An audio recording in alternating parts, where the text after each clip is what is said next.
관련해서 이제 누가 띄웠는지 모르는 무인기 건이 지속적으로 남북 간의 이슈에 이제 뭐 오르고 있습니다. 근데 이 이슈에 접근하는 김여정과 정동영 통일부 장관의 어떤 계속되는 어떤 발언이라든지 거기에 대한 대응 태도를 놓고 뭔가 남북 대화가 진지하게 돼갈 물꼬를 트고 있구나라는 부분이 좀 보여주고 있습니다. 먼저 기사부터 정리를 좀 해볼게요. 네, 정동영 통일부 장관이 김여정 부부장이 담화를 통해 항의하는 것에 대해서 공중에 대고 뜻을 전달하는 비정상적인 상황이라면서 하루속히 남북 연락망이 복구돼야 한다고 주장을 했습니다. 그리고 진상조사 후 상응 조치를 시사를 했는데요. 현재 군경 진상조사단이 무인기 사건을 조사 중이고 이 결과에 따라서 북한의 사과 요구에 대한 상응하는 조치를 취할 가능성을 내비쳤습니다.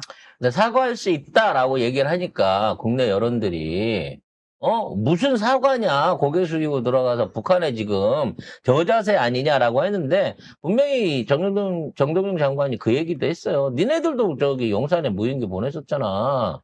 그것도 니들 이번 기회에 같이, 인정하고 사과해줘라고 하는 전제 조건이 달려있긴 합니다. 근데 중요한 건 이 사안에 대해서 남북이 직접 소통을 하고 있다는 게 제일 중요합니다.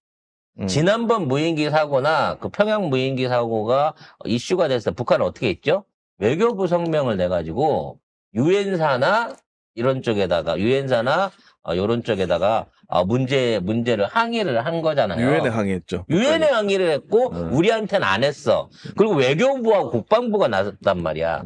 근데 이번에는 이제 한국은 별도의 나라다, 이제. 우리는 한민족으로 생각하지 않는다 그러면서 아예 지네들은 이 통일전선을 없애버렸어요. 그러니까 우리 통일부하고 카운터 파트너를 할 수 있는 부서 자체를 없애버리고 앞으로 대한민국과 북한은 나라 대 나라로 만나야 된다. 라고 했기 때문에 만일에 이번 거가 문제가 됐다 그러면 지난번처럼 유엔사에다 시비를 걸든가 아니면 외교부가 나서갖고 성명을 내서 대한민국이 또 우리한테 이런 걸 보냈어요 라고 얘기할 수 있는데 이번에는 아예 유엔사를 안 거친 상황에서 우리 쪽에다만 얘기를 하고 있는 거예요. 북한 언론으로 얘기를 하는 거고, 그 다음에 이게 만약에 사과를 이제 우리나라가 할 수도 있는데, 사실 2020년 서해 공무원 피격 당시에 김정은 위원장이 사과했습니다, 한번. 그러니까 저쪽에서도 뭔가 문제가 있으면 사과를 하고, 우리 쪽에서도 문제가 생겼으면 우리 사과해야지. 근데 문제는 뭐냐면, 이번에 날아간 그 무인기만 얘기하는 게 아니라, 김여정이 얘기한 거는 작년까지 같이 얘기하는 거잖아요. 그렇죠. 그러니까, 윤석열이가 저기 전쟁 일으켜가지고 계엄의 정당성을 확보하려고 했던 그 부분이요. 그 부분까지 우리나라가 사과를 해야 된다. 그러면은 윤석열 재판도 있어야 되고, 아무튼 우리가 조사한 것까지 다 합해가지고, 윤석열 정권에서 이렇게 한 거 미안하다라고 말할 수 있습니다, 우리가. 왜냐면 이미 이제 여인영이가 전쟁 일으키려고 보낸 거 맞다라고 인정을 했어요, 재판정에서.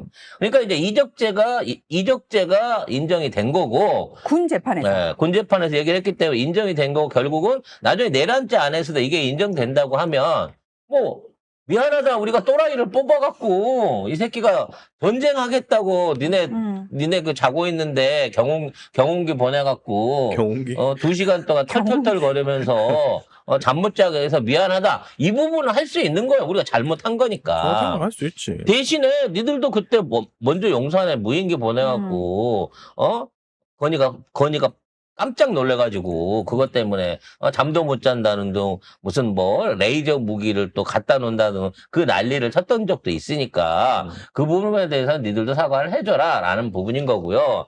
아까도 얘기했지만, 김여정은 사실 지금, 북한 내에서 특별하게 어떤 조직을 맡고 있다든지, 공식적으로 어떤 위치에 올라 있지 않은 상황에서 정동영 장관하고 직접 만날 거냐라고 하면, 이 통일부 장관이 민간인을 만나는 형식이 되기 때문에 그쪽에서도 어떤 형태로든지 뭘 해야 될 거예요. 부서를 내세워야 될 거예요. 김여정은 지금 공식 직함이 북한 조선노동당 부부장이에요. 그러니까 직함은 있지만 통일부하고 만나가지고 회담을 할 수 있는 카운터파트는 맞지 않지. 카운터파트가 아니기 때문에 북한이 먼저 통일부 장관하고 만날 수 있는 게 그분마저 걔도 나이는 어리지만 급은 맞는데 이러한 기구 내지는 어떤 위원회가 됐든 뭔 조직이 만들어져야 이에 대한 내용을 정리할 수가 있다는 거죠. 그리고 우리가 선제적으로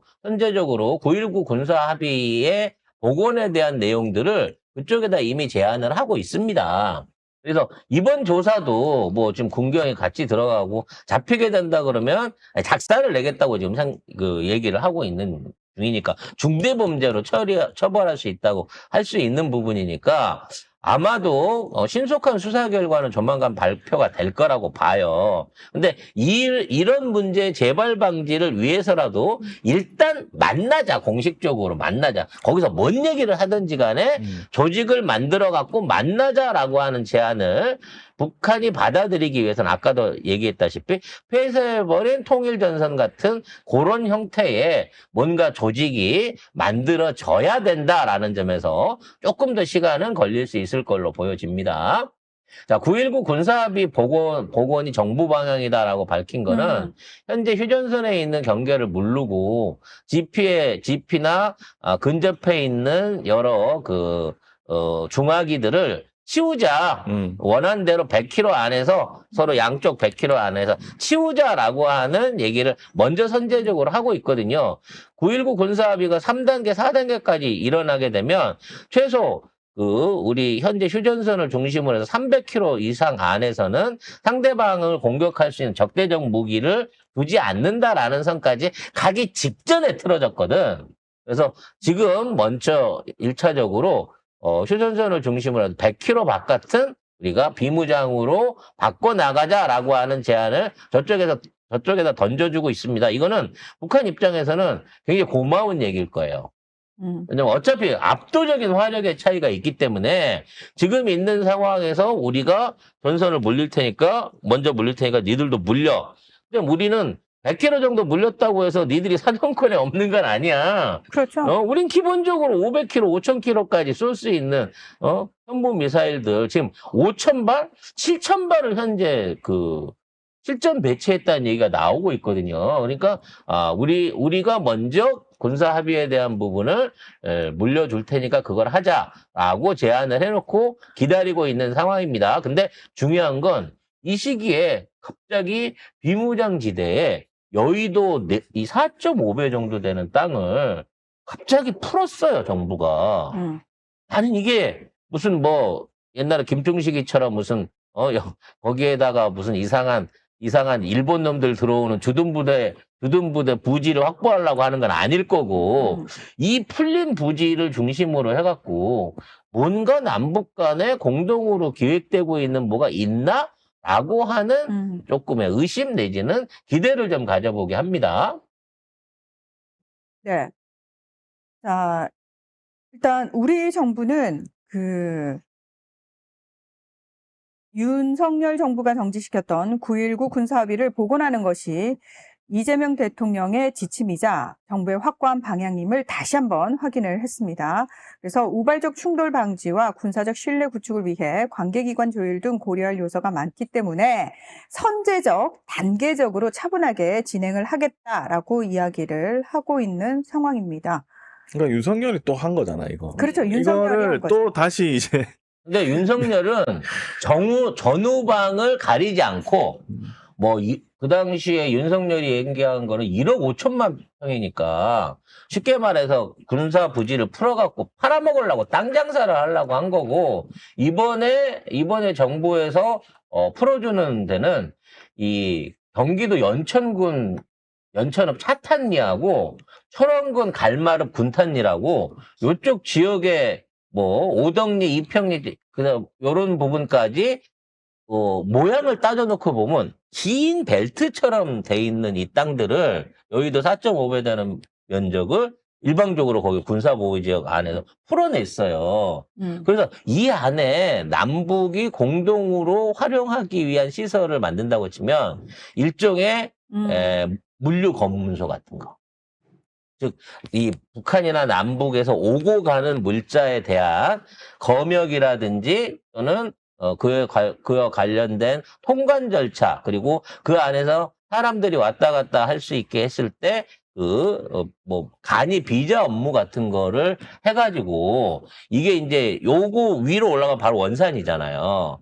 그리고 그쪽 그 동해안 지역하고 연결돼 있는 또 여러 가지 산업시설 그리고 탄광이나 이런 것들 그 매장량을 갖고 있는 뭐 요런 시설들을 감안을 해가지고 이와 같은 물자를 뭔가 주고받기 위한 공동시설을 하려고 하는 게 아닌가? 딱 위치나 어떤 이 토지의 형태나 이런 것들이 그런 모양들이 좀 보여지는 부분이 있다는 거죠. 그러니까 국방부가 매년 군사작전에 미치는 영향과 주민 불편등을 검토해서 보호구역 중에서 일부를 해제해 왔는데요. 이번에 해제된 연천군 차탄리 일대는 연천군청 소재지로 이미 취락지역이 형성된 곳이고요.